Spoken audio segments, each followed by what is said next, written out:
السلام علیکم یا علیہ السلام مدد۔ آج نہج البلاغہ کا خطبہ نمبر 89، اس کا اگلا حصہ۔ مولا علی علیہ السلام ارشاد فرماتے ہیں، اس طرح کہ اس نے جس صورت کو چاہا امتحان لیا، رزق کی آسانی یا دشواری کے ساتھ، اور مالدار اور فقیر کے شکر اور صبر کو جانچا ہے۔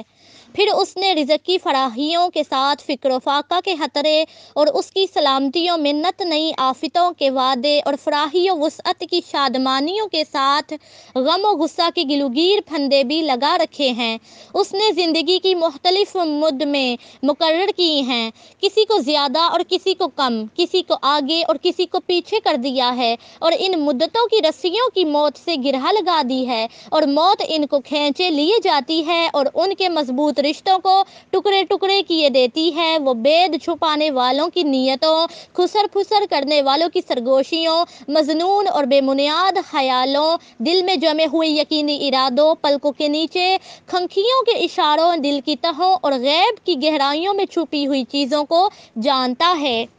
ان آوازوں کا سننے والا ہے جن کو کان لگا کر سننے کے لیے کانوں کے سوراخوں کو جھکنا پڑتا ہے، اور چیونٹیوں کے موسم گرما کے مسکنوں اور حشرات الارض کے موسم سرما بسر کرنے کے مقاصد سے آگاہ ہے،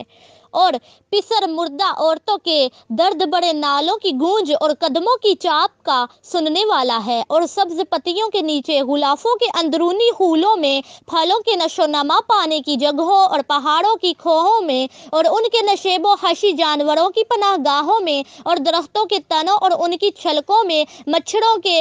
سر چھپانے کے سوراخوں اور شاخوں میں، پتیوں کے پھوٹنے کی جگہوں اور صلب کی گزرگاہوں میں، نطفوں کے ٹھکانوں اور زمین سے اٹھنے والے ابر کے لکوں ٹکڑوں اور آپس میں جڑے ہوئے بادلوں اور تہ بتہ جمے ہوئے ابروں سے ٹپکنے والے بارش کے قطروں سے باخبر ہے۔